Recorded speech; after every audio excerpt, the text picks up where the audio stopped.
Hello, everybody, and welcome back at long last to another episode of You've Gotta Hear This. Hello, everybody. Woo, hey. Hey, guys. Big hey to Hello. Brian Thrower, you're out there listening? Yeah, Amy Wanamaker. What is happening, Amy? Mike Baby's biggest fan. Who's the other Until I Woke? That guy's out there. He's listening. He's loving it. We got, that's about it. I think that's all we got. Seamus is probably going to be tuning in. Yeah, leaving those liner notes. Yeah, hopefully we get some good liner notes from Seamus. This is the podcast that's sweeping the nation. Mm-hmm. Yeah, I think Chelsea listens too. Did Seamus convince her? She made some comments when we last saw her about one of our episodes. I was like, oh. I wonder if we had... He's a listener on our hands. I wonder if we would have more listeners if our content was more than us just saying the names of people that listen to our show. I think that's our first mistake. Mm-hmm. We need to workshop that. I don't know. And then on the other hand, though, when you only have a handful of dedicated listeners, shouting them out and promoting them as much as possible may help draw more listeners just so they can get the recognition that these listeners are getting. Oh, man. That's how we draw them in. That's a great point. Who doesn't love to hear a shout out on their favorite podcast? And I can't imagine anybody who this is not their favorite podcast. It's hard. I just want to give a shout out to Mike Baby. Thank you. Thank you. Yes. Back at you. It was recently your birthday. It was. Yeah. Holy moly. I did it. Nice. Is that why you were at the arcade? It is. Yeah. What better way to celebrate than with Frogger? I can't imagine. That sounds great. Yeah, put a few quarters in Mappy. Mm-hmm. But yeah. Mappy, yeah, your little mouse. Don't play like you don't know about Mappy. I don't know Mappy. I don't know. You're more of a Pengo guy. More of a Pengo guy. More of a Kid Icarus guy. Kid Icarus is not available for arcade consumption. Didn't they have it as a stand-up? No. Don't give me that face. Shout out to Brendan. Brendan's listening. Oh, yeah, I love that guy. I'm actually texting him right now because he wanted to know about my adventures last night as well. Yeah, all right. There you go. Are you Good to be share back. Adventures or no? I'll just let the podcast world know that there's a huge difference between 10 milligrams and 50 milligrams when you're dealing with edibles that you buy legally. Mm-hmm. Yeah, I mean, it's only 40. It's only 40 more than 10. Yeah, how bad can it be? It's fine. As you know, totally cool. As a rule of thumb, I'd say for anything you're ingesting, there's a big difference between 10 milligrams and 50 milligrams. Whatever it might be. Mm-hmm. It's a very different amount. Yep. And I bought it legally, which was super weird. And then I was like, this is legal at the CBD store down the street from my house. Yeah. I just wanted to get a good night's sleep because of my back problems. That's all.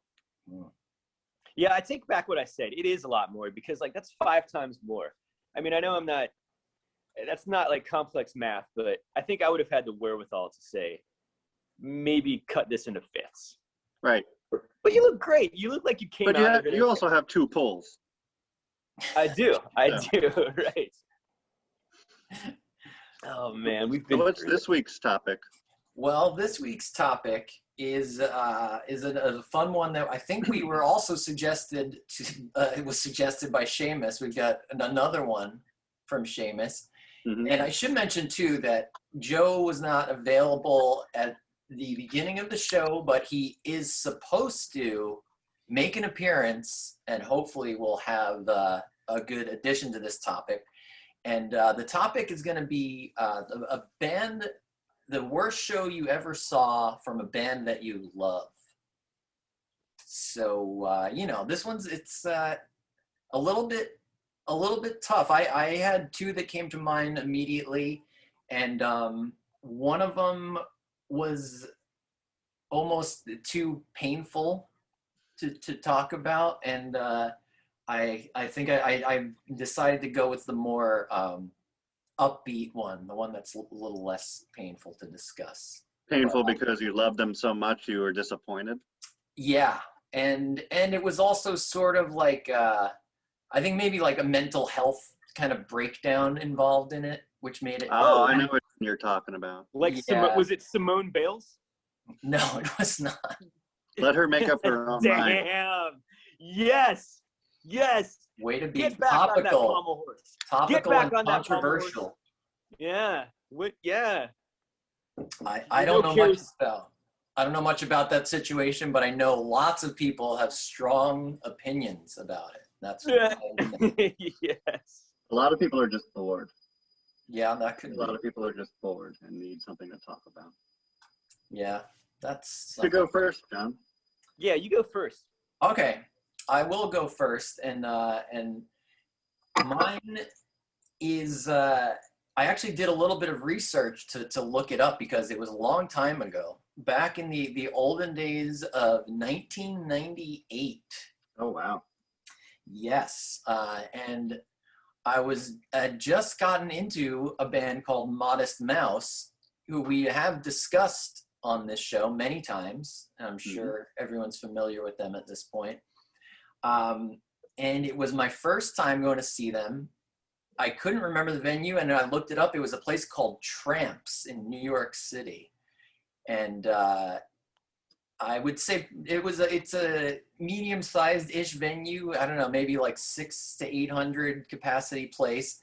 And Modest Mouse was kind of like up and coming in a certain way. Like they had put out This Is a Long Drive for Someone with Nothing to Think About, and Lonesome Crowded West, and they were gearing up to put out The Moon in Antarctica, but it was not out yet. So they were getting some notoriety. I was really excited to see them for the first time, and it was weird and disappointing. And I will say, on the positive side, it was very entertaining, but not very good. Not very good and very disappointing. The one thing was that if you've listened to those albums, they kind of have a lot going on, like instrumentally. There's, I think like cellos and stuff in some songs. A lot of songs have two guitars, and the band was actually a three-piece at that time. So they played the show as a three-piece, but everything that would happen when there was like a rhythm guitar going with a lead guitar, he would just play like the lead part and everything else would drop out. So like he's doing something that's like kind of just a guitar melody, or his like famous whammy bar, weird harmonic whammy bar noises. It would just be that with like the bass in the background and nothing else, which, is understandable. It's a three-piece. They got to do what they got to do. But for the amount of stuff that relied on a second guitar, there's a lot of points where like things just would drop out and you're missing a big section of stuff, which that would have been understandable. The other thing is they were, I'm pretty sure, extremely drunk, which is, I think, was sort of expected at that point. It's somewhere in the middle of the show, Isaac Brock, the singer, broke a guitar string, and he didn't have a backup guitar, so he just stopped in the middle of the show and got his strings out and just started changing his guitar string on stage with really nothing else going on. And which is a quick process. yeah, that's generally, even if you're pretty quick at it, that's a good 3 to 5 minute process to get the one off, get the other one on, and change it. Yeah.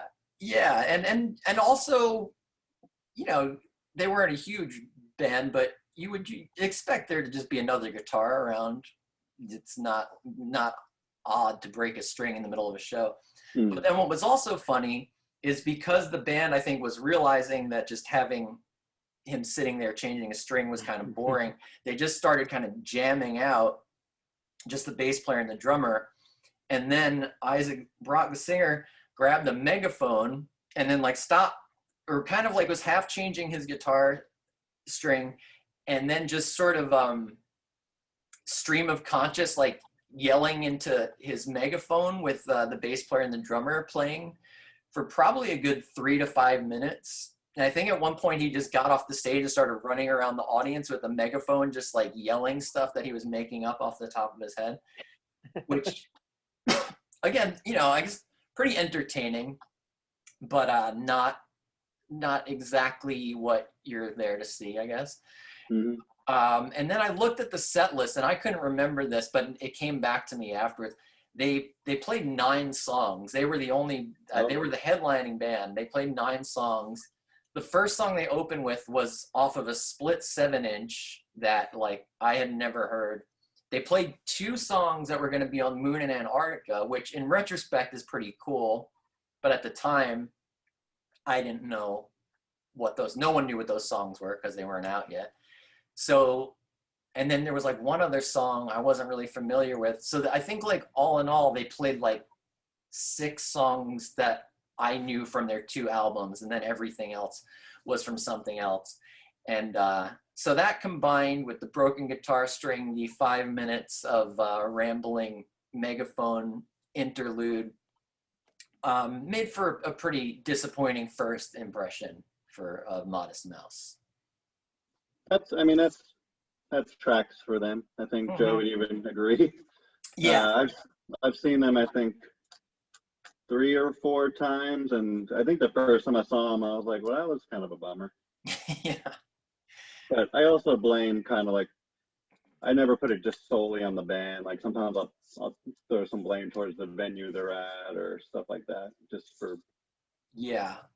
Well, and I was looking back through their tour history because I was trying to find that date, and it kind of looked like they toured almost constantly from like 1997 through like 1999 or 2000, and at pretty like small venues, probably in a van at that point. And like, you know, that is a crazy thing to do as Right. you know, from experience, and you know, it can get you into some weird headspaces and some, you know, get you doing some weird things. So Sure. it totally makes sense. And also now knowing what I know about the band, it's not that surprising. But like I said, I think I'd only been listening to them for a year, knew the 2 albums. It was the days before the internet. I didn't know anything, and I shouldn't say before the internet, but before I had access to the internet. You'd have to go to the library, or that's what I did if I wanted to look up info about a band. You go to the library. You wanted to see what bands were playing, what venues that weekend. Yeah, see what they Pop into the try to library. find a picture of them, see what they might look like. Look See it up. what band Microfiche was opening for. Yeah. Yeah. So I didn't know I knew nothing except their music. I didn't know their reputation. And after that show, obviously, then I got to know their reputation. And, you know, the next time I saw them, it was actually much better, like all around. Like even by the standards of that, like whatever you might expect from Modest Mouse. It was probably a year later, and it was like night and day. But I think maybe that's part of their thing too, is it's a little bit like night to night or tour to tour. You're going to get something different, which is always interesting. But and most of every time I saw them after that, it was a much more professional show, at least. It does always sort of go up and down in my experience through the years of watching them. It's always kind of different, and Yeah. you know, at varying levels of I don't know, maybe quality. I saw them first at the Fillmore, and I saw them at the outdoor amphitheater next to the Fillmore. And I was torn on even going to that, because that was the night. It was in 2016. The Mets were in the playoffs, and it was like one of their Game 7 games. Oh. I was like, oh my gosh, what do I do? Because it was also raining. It was an outdoor venue. I'm like, you know what? I'm going to go to the show. I'll watch the game on my phone, like in my pocket. They ended up winning, because that was the year they went to the World Series. Yeah, that was when the playoffs were great for the Mets. But I was right under like that little mini roof, so I was somewhat dry, somewhat wet. But then that show was good, and then I saw him again at the Fillmore, and it was much better. So the outdoor one, they came through for you though. They were Yeah, worth they it? really. The set list at the outdoor one was 100 times better. I think the first time I saw them at the Fillmore it was one of those like warm up shows because they were doing a festival like in Atlanta or something. So it was just one of those like let's just get tuned up before we go play this big. Yeah. Like shaky knees or something. Oh, Has Modest Mouse always been just 3 dudes?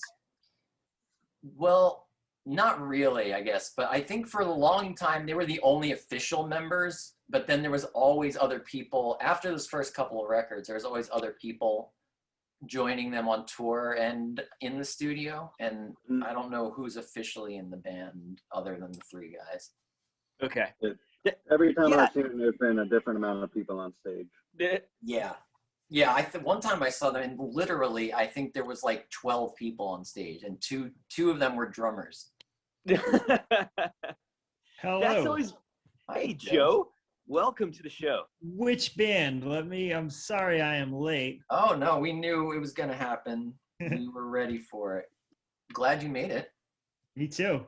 We're talking Modest Mouse. They were my pick for band that I love, and had a bad show experience. My first time seeing them, it was pretty weird and disappointing. Although, like I did say, also entertaining. Yeah, I've seen them a few times. I find myself like talking myself up after the show, like, no, that was really good. That was, you know what I mean? Because I love them so much. But a few moments of each show I've seen of them are really great and are good takeaways. But overall, yeah, I feel you on that. Yeah. I'm bummed I can't catch them on this tour they're gonna be doing in the fall off the new record because it's really good. Yeah, I would love to see them on this tour. I actually haven't looked at dates. I don't know if I have a chance to, but I mean, that's the thing. I don't know. I feel like we're kind of like shitting on Modest Mouse a little bit, but I've seen a lot of great shows by them too. And then that's the thing too, like Joe says, sometimes it'll just be like uneven. There'll be like these great moments, but then the whole show itself, or a lot of times their set list, they'll just pick these really obscure songs that, like, even if you're familiar with their entire catalog, they still manage to like pick some B-side from 15 years ago or something. And it's just, yeah, it can be weird. I don't know why I always imagine, I've never seen Modest Mouse live, and I'm only into older Modest Mouse. And their older albums are so narrative, they're so cohesive, that for whatever reason, I always imagined a Modest Mouse show would just be them playing their albums. It never clicked for me that possibly Modest Mouse would do a show with a set list. Like, this is a whole new concept for me to wrap my head around. And when you think about it, like, why wouldn't they? That's what every band in the world does, but that never registered with me for some reason.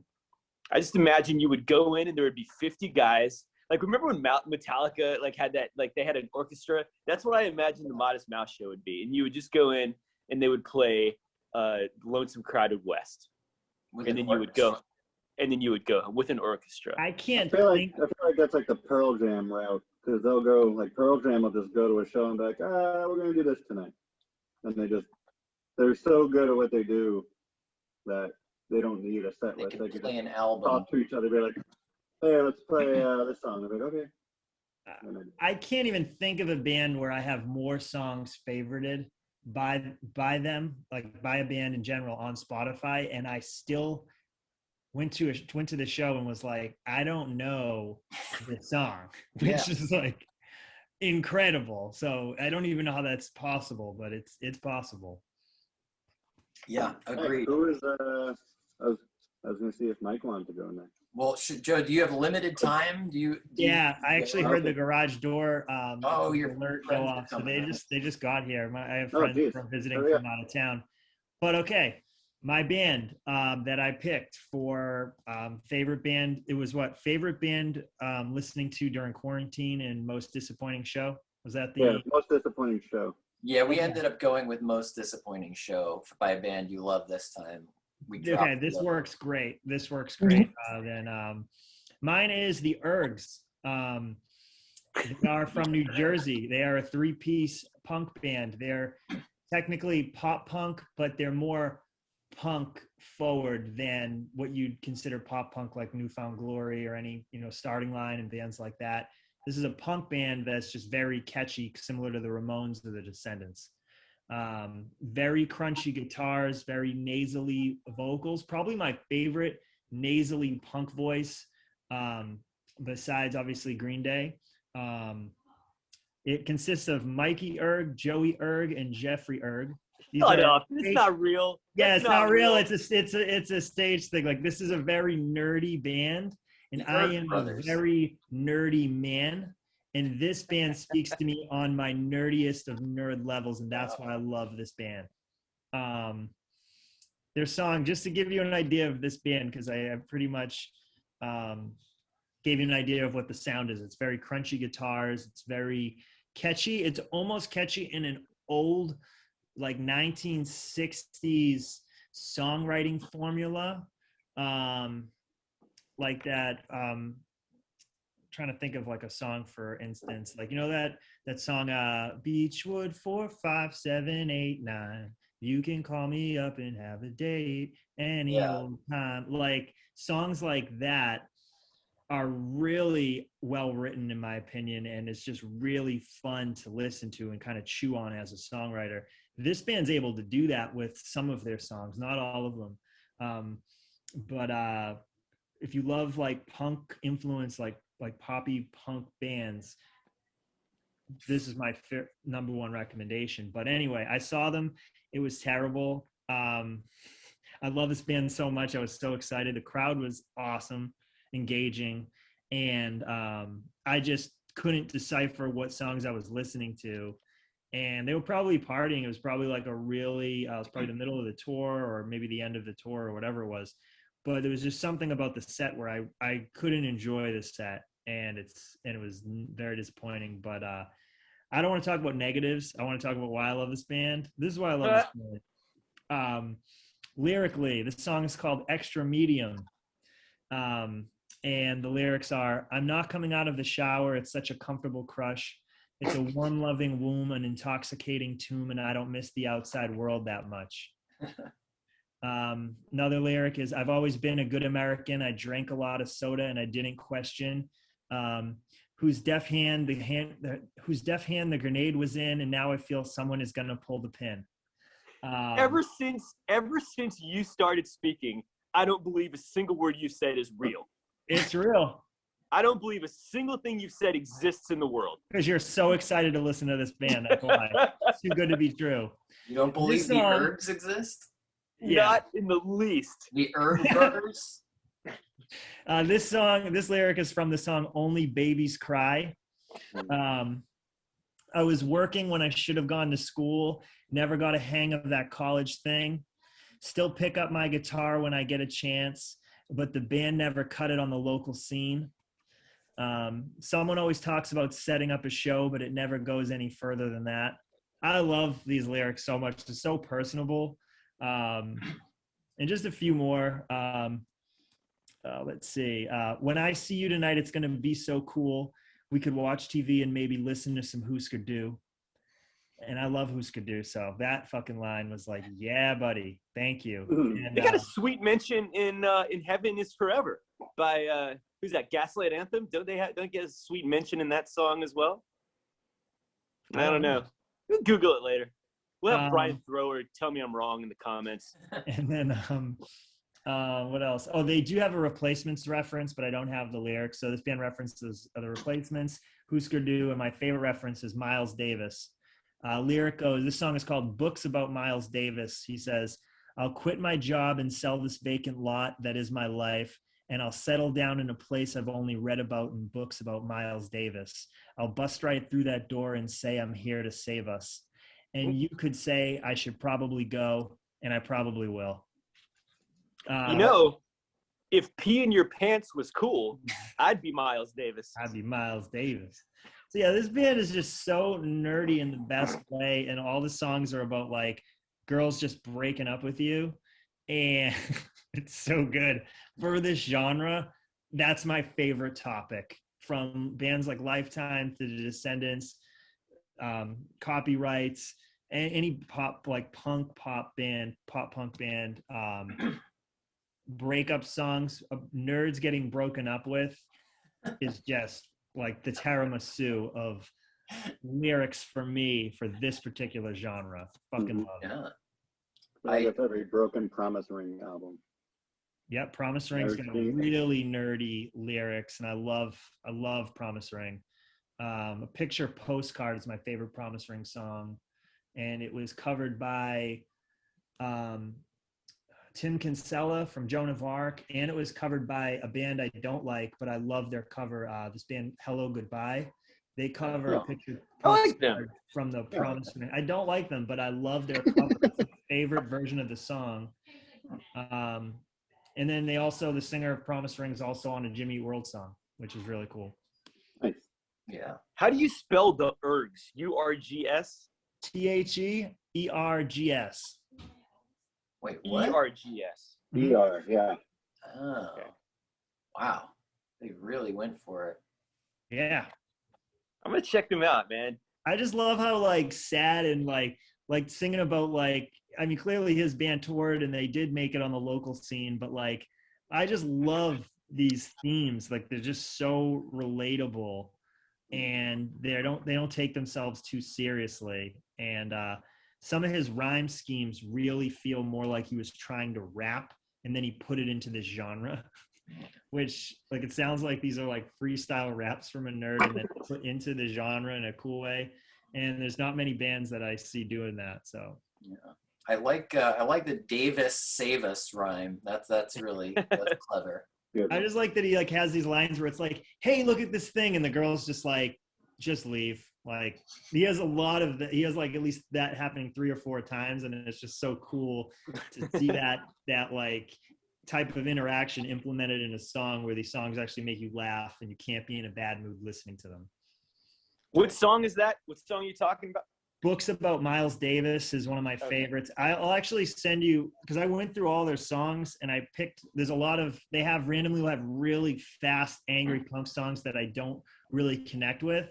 I don't connect with them with this band doing that, but I connect with heavy bands doing that all the time. But I can send you my playlist of my favorite Urg songs. I would be happy to send you that. Yeah, please do. Yep. I'll be happy to listen to it. Yeah. Well, I gotta go. I got friends that just flew in from Massachusetts. I bet their arms are tired. Yeah, 800 miles of flapping. Wow. But thank you guys. Love you. Miss you. And see you soon. Thanks for stopping by. Yeah. Later. See ya. Later.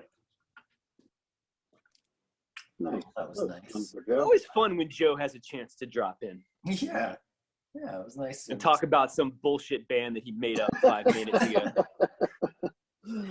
I'll go next. Mine is pretty anticlimactic and short, so I'm gonna pad my airtime with a story at the end, if you don't mind. But it's still super quick. But my worst concert involves the band Oasis, which is comprised of Noel Oasis and Liam Oasis. The Oasis brothers. My junior year in college, my sophomore year in college, would have been 1996.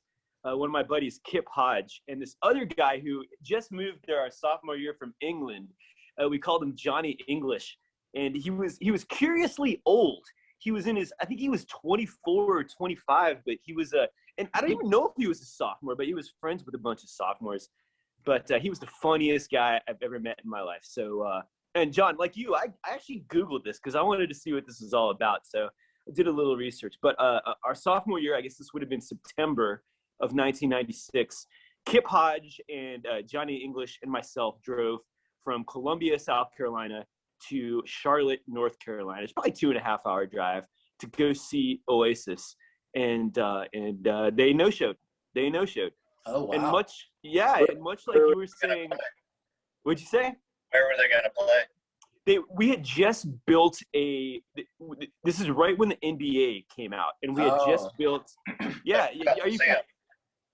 Yeah, well, no, there's like a training facility in Fort Mill. We built this brand new training facility strictly for the WNBA. And I don't know, wait, no, that's not true. I think it was for the Hornets, but the WNBA played there one time or something. But we had this brand new training facility. I don't even know if it's still there, but it was super nice. And Oasis was going to play there. And like John was saying, it's before the internet. So we're just driving down, and so we got to the show, super excited to see Oasis, and everybody I think we passed somebody in the parking lot, and they're like, just go home, man, they no-showed, and they're like, yeah, okay, like Joe and his fake band. We're like, whatever, that's not true. And then so we got up to the door, and there was a sign on the door that said, I forgot what it said, but that's how we found out that Oasis didn't play. And so I Googled that today, and I found out that they just the day of that show, Noel and Liam got into an argument, and apparently it was irreconcilable. I don't know if I said that word right. And so they just left. They just left. They just flew home. Is that the end of the tour, or did they come back again and keep going a few days later? That was the end of the American tour. They called it a day. That day. So we just missed it by hours. Wow. Yeah. It's funny because like nowadays tours like start in Charlotte or end in Charlotte because it's such a B market. It's like I always see Charlotte like on the beginning of a tour for some reason, or Raleigh, or it'll be at the end. It's never in the middle. It's always beginning or the end. Yeah, I live over by the Bojangles Coliseum, and I saw on the marquee AEW All Elite Wrestling was there last night. And I was like, oh, that's so sad. I felt so bad for them at the Bojangles Coliseum. I actually put it on TV because it was live on TNT or whatever. I just wanted to see the arena and be like, oh, that's cool. That's hilarious. Yeah, the marquee was like 7 p.m. AEW Wrestling, 8:30 high school graduation. It was so sad. It's not a great Coliseum by any means. No. But I want to tell I just want to tell a quick Johnny English story if I can. When I was a freshman in college, I wanted to be a screenwriter. And so I had a friend named Brian Schwegman who came up. He's come up a lot on this show. And he had Schweggy. Yeah, I think you said the same thing last time. And Brian Schwegman was notable because he had a camcorder. This was back when camcorders were rare, and it was something like somebody's parents would have. Like kids would never have any form of film recording. So Brian Schwegman had a camcorder, and sort of my thing was I would write out these movies, and we would get everybody on the floor to act in my little movies, and it was great. It was so much fun, and we'd watch it and we'd all kind of laugh. So John, are you familiar with the film Kids? The popular 1995 film Kids. Yes, I am. Harmony Korine, right? You got it. Yeah. So my tour de force was I wrote a parody of Kids, but it wasn't really a parody. The joke was just, look, it's college people doing the same thing that happened in Kids. So it's just like a word from word remake of us just doing notable scenes from Kids. But as we were filming, Johnny English was one of the stars of this movie, and he was just going off book. He was improvising. So everybody was cracking up laughing. And at first I was like, come on guys, say my jokes. But his were so much funnier than me. So I said, fuck it, just do your thing. So he would just improv his way through the scenes, and it was hilarious. And there's this one scene in Kids where Chloe Fangli, who I believe this was her first movie, is getting an AIDS test. And she's talking to this very somber nurse. And this nurse says, Jenny, I'm sorry, you've got AIDS. And that's how it was in my script. I mean, that's not funny, but it's funny, I don't know. So I said, Johnny, just do your thing. So Johnny English is playing the somber nurse, and we had a friend who had really long hair. So of course he's playing the girl. So he's sitting there, and they're just going completely off book. And so Johnny English goes, Jeannie, I'm going to try to get there. He goes, Jeannie, I'm sorry, we've got the results of the test back. It appears you've got syphilis. And the guy goes, ah! And then he goes, Jeannie, you've also got gonorrhea. And she just goes, oh, gonorrhea. And he goes, Jenny, you've also got AIDS. And then for whatever reason, I have no idea why this guy said this, but the guy who was playing the girl goes, AIDS, the circus. And without skipping a beat, Johnny English says, Jenny, I'm sorry, you've got the 3-ring circus. And I thought that was the funniest thing I have ever heard in my life. I don't know what it means. I don't know where it came from. But I thought that was the funniest bit of improv I've ever heard in my life. I'd like to just say you have a great English accent. Thank you. I lived in Hollywood for a couple years. Why would he say the circus after? I have no. It was lightning in a bottle. It was a perfect storm, a perfect comedy storm. I have no idea. That's weird. Anyway, Do you have any of these old movies anymore? I don't know. No. That's a shame. Actually, that's not true. I might, but they'd be on VHS because we had to transfer them over. So I'll look for them. We have a viewing party. Hmm. That was it. Oasis. Do you guys ever? Is that? But so anyway, so I googled that, and there was a quote. I found an article from 1996, and there was a quote from Oasis's publicist, and they said, "Yeah, that tracks." Like, all right, all right. There's like no apology. Yeah, There's no. Yeah, I actually there was a documentary about Oasis a few years back, and I started watching it on a plane. It was one of those where then the plane landed and I never got to see the rest of it. But at the beginning of it, they're just getting started out and they're doing their first show in LA. And somehow they were hanging out with somebody who like got them a bunch of like something crazy like crystal meth, or like I think it was crystal meth. So they're smoking a bunch of crystal meth in LA before their show. And then it's their big like American debut. So like they weren't big yet, but there was a lot of anticipation. And they're like so fucked up that they were like playing different songs at the same time, and like then like going back and trying to play again, like because they played so badly, like we're gonna try that one again. And like Liam was being like very confrontational, like he can be, but I think between them playing so badly and him being like a total dick on stage, like everybody hated it. But that was supposed to be the beginning of their American tour, and Noel just like got on a bus the next day and like took a bus to like see someone he knew in like Seattle or something, and just like left everybody hanging because he was just like so bummed about the show, and I guess probably they were fighting too. But yeah, just like, all right, I'm just gonna leave. And yeah, and then they didn't do like a whole bunch of shows in their first like big American tour. So I guess that's the kind of band they were. Yeah, pretty par for course. Yeah, I think that makes sense. Nice. Cool. All right, Greg, Thank what do you got? I went to a concert on April 26th, 2011 at Amos's South End with my buddy Mike Turbo Smith. Oh man, you better not say Taking Back Sunday, or I'm gonna be so pissed.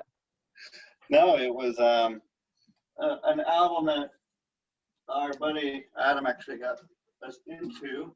I'm gonna get it for show and tell purposes. Oh sure. Iron and Wine. Uh-huh. Oh yeah.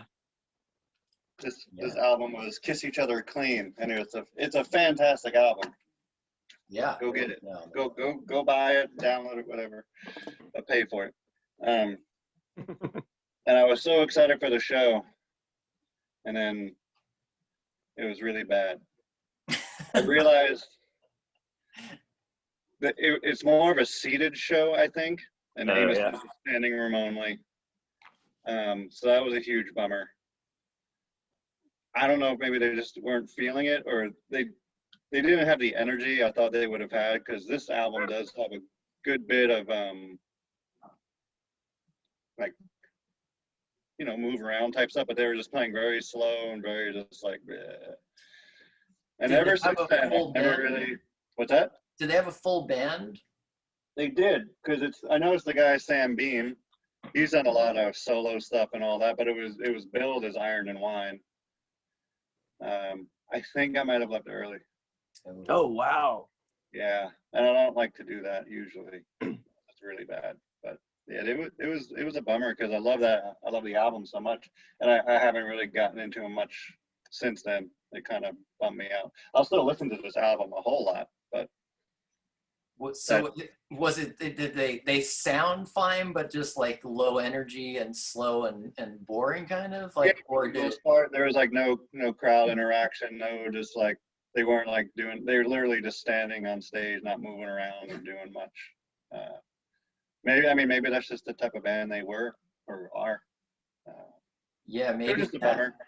is that album maybe like more upbeat than some of their other ones or something? I guess it must have been. Yeah. I always thought they were kind of a chill band, though. I didn't know. It definitely is a seated room, a seated concert. I think that's a good point. Absolutely. Now, like on Wednesday, this upcoming Wednesday, I'm going to see a band I've been wanting to see for many moons, Bright Eyes. Oh, wow. And I hope they don't suck. Where are you going to see Bright Eyes? Up in Raleigh. Oh, wow. I'm very excited. It's going to be good. Better be good. I think it will be. I don't think you're going to be disappointed. I think he's got his stuff together. Yeah. Yes. I've seen him like sporadically throughout. I've only seen his solo tour, and it was really good. I've never seen Bright Eyes, so I'm looking forward to that. Is that just one dude? Is Bright Eyes one dude? No, this tour, apparently they have like each city they go to, they bring in like an orchestra from like a high school or a college. No, I'm dead serious. Oh, damn. I thought you were going to say each city they go to, it's a new dude. That would be kind of a cool concept. No, they got the full band going and all that. And it's funny, like this Iron and Wine album came out right around the same time as the People's Key, that Bright Eyes record, which is phenomenal. That is a very good album. So yeah, those were the two back then, and they didn't come to Charlotte for that tour, which was a bummer. But there were some runner-ups. I was going to say Modest Mouse, but I know somebody was going to pick them. Yeah. Wu-Tang wasn't that great, but I mean. Really? Yeah. Well, I think I had the B squad of Wu-Tang. Well, it was the one in Jacksonville. Were you? I was going to say you were there, right, in Jacksonville, and it really was. It was like their B team. I don't think like any of the guys you would know were there. Like I know Jizza was there. He was probably the biggest name, I think, of anyone there, and it wasn't a bummer. It just wasn't what I thought it would be.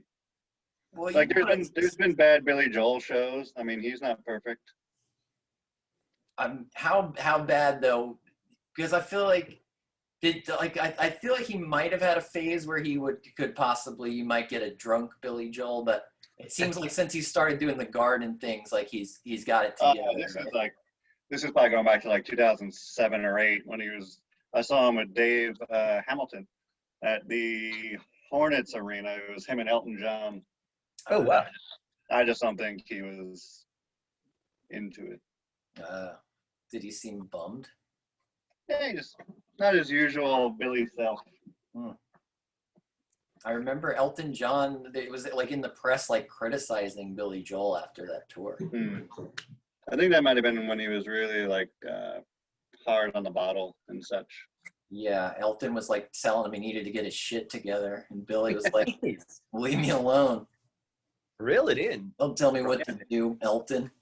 Yeah. Go play your piano with your sequins jacket. Yeah. Did they do songs together? They did. I think Billy opened, did a handful, then Elton would come out, then they would come out and play together, and then do it again. I mean, it was cool. Yeah. But, if Billy Joel is half drunk and not psyched, it's like, I can't think of any other runner-ups I had.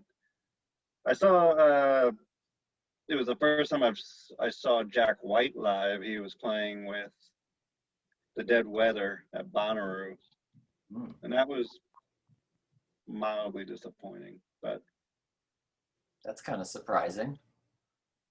Yeah, I think it was mainly because of the Alison Mosshart. I'm not a super fan of hers. I'm not sure who that is. She's a singer in the Dead Weather. Oh, okay. I haven't listened to them that much. I'm not that familiar with their stuff. Yeah, they're okay. I did. This is totally irrelevant to the rest of this episode, but I watched that Woodstock HBO thing, Woodstock '99 documentary. How was that? Oh, that sounds great. It was a trip down memory lane, that's for sure. It is. Yeah. I didn't realize how bad it was. I guess I was supposed to go, and a loyal listener, Brendan, can back me on this. When we worked at McDonald's, there was a female manager there. Her name was Abby, and her brother Kenny worked there as well, and she had an extra ticket.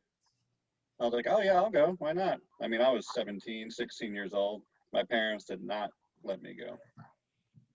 And I think after I saw everything on the news, I was like, you know what, that's probably a good choice. Yeah. Good idea to not let me go.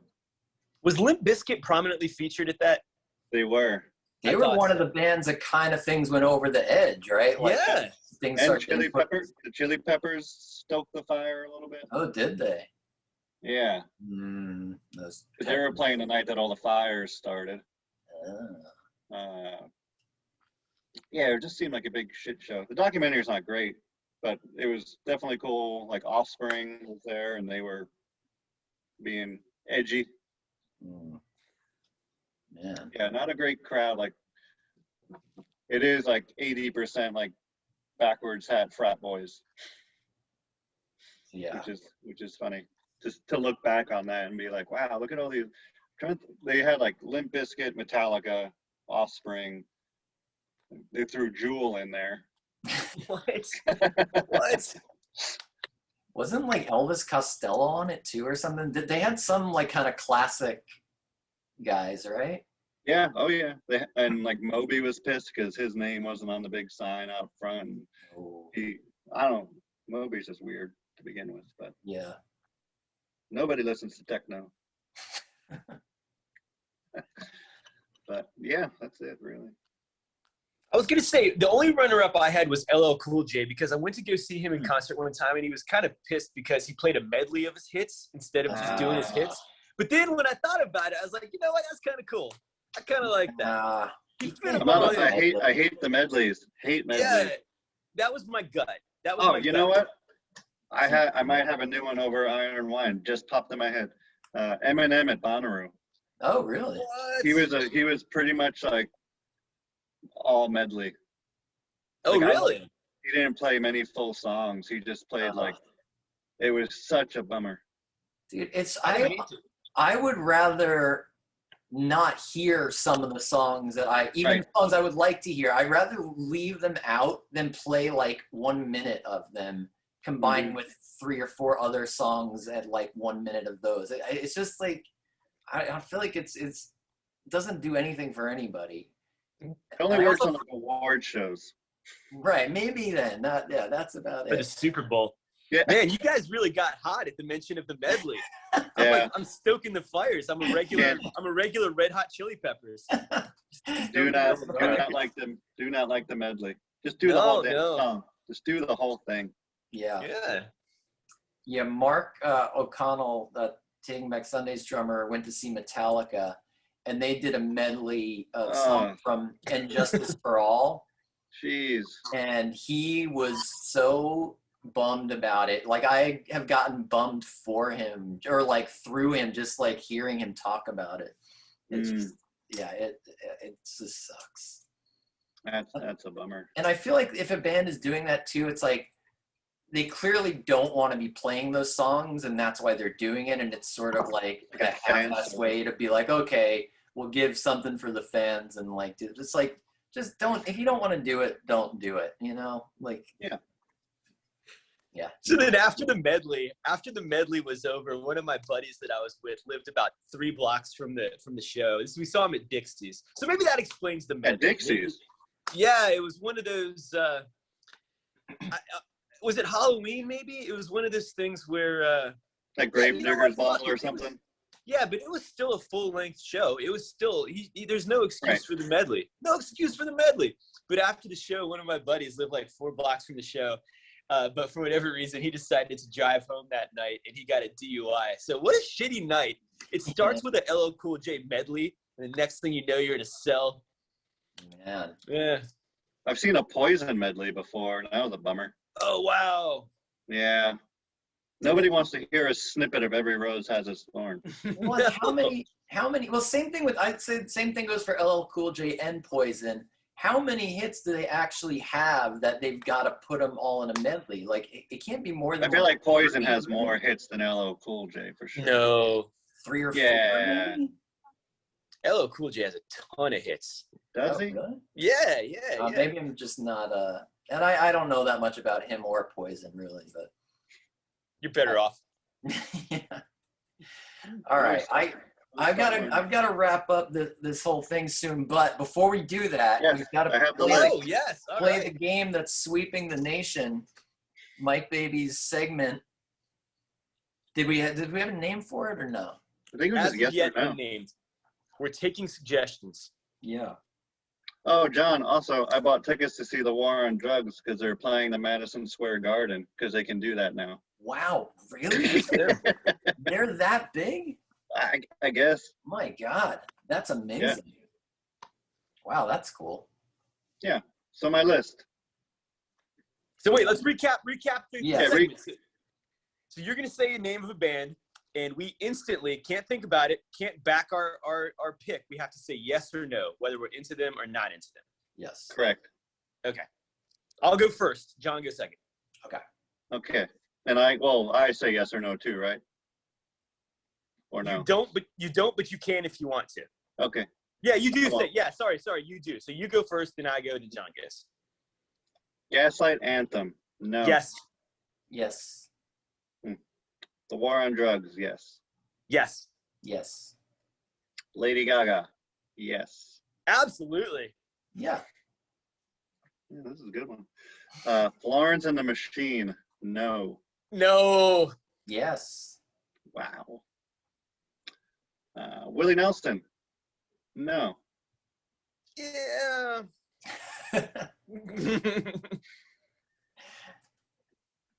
You got to go. I did. Yeah. No, I said That's yeah, it? yeah. That's your Oh. answer? Yeah. Okay. Oh, my answer is yes. De La Soul. Yes. Absolutely. Yes. Yes. Yes. Bruno Mars. Yes. No. Yes. I've got all yeses so far. Wow. The Wallflowers. Yes. No. Yes. Hard no. Hard no. Oh, wow. Wow, Yeah. man. Weird Al Yankovic. Yes. Yes. Yes. Joy Division. No. No. Yeah. No, I guess. That was a tough one. Yeah. That's it. That's 10. Oh, Nice. I should have just said yes so I could have all yeses. Yeah, you could have had the first Damn clean it. sweep. And I don't even dislike Joy Division. I've just never gotten into them. So I Yeah, me can't too. really give Me them too. an Me too. emphatic yes. I don't Mike, I know. would like to try to change your mind with Bruno Mars. If you listen to his new side project with Anderson Paak, I believe his name is.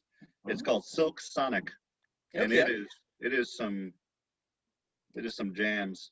I'll check it out. What is it? Silk Sonic? Silk Sonic, and their lead single is "Leave the Door Open." And if you ever have a woman over, if you play this song, I guarantee you she'll never leave you. Wow. All right. How am I supposed to make that happen? What, get a woman over? Yeah. Like the step one of your two-step plan Yeah, is going to require a lot of lot of work. miracles. Sure. Hey, Yeah, that's awesome. maybe there's a single female listener out there that wants to hear Silk Sonic in the comfort of your home. Yeah, come on over. Do a pop-in. Just do a pop-in like Greg does. I could tell you your address, but it would be wrong because That's apparently right. I've been telling people the wrong address for you. Yeah, it's probably best. I wasn't sure if you were saying it would be the wrong thing to do or the wrong address, but I guess you meant the wrong address. It's the wrong address. Yeah. Well, That's John, fun. put your kids to bed. Yes, it's about that time. I've got to start. I appreciate it.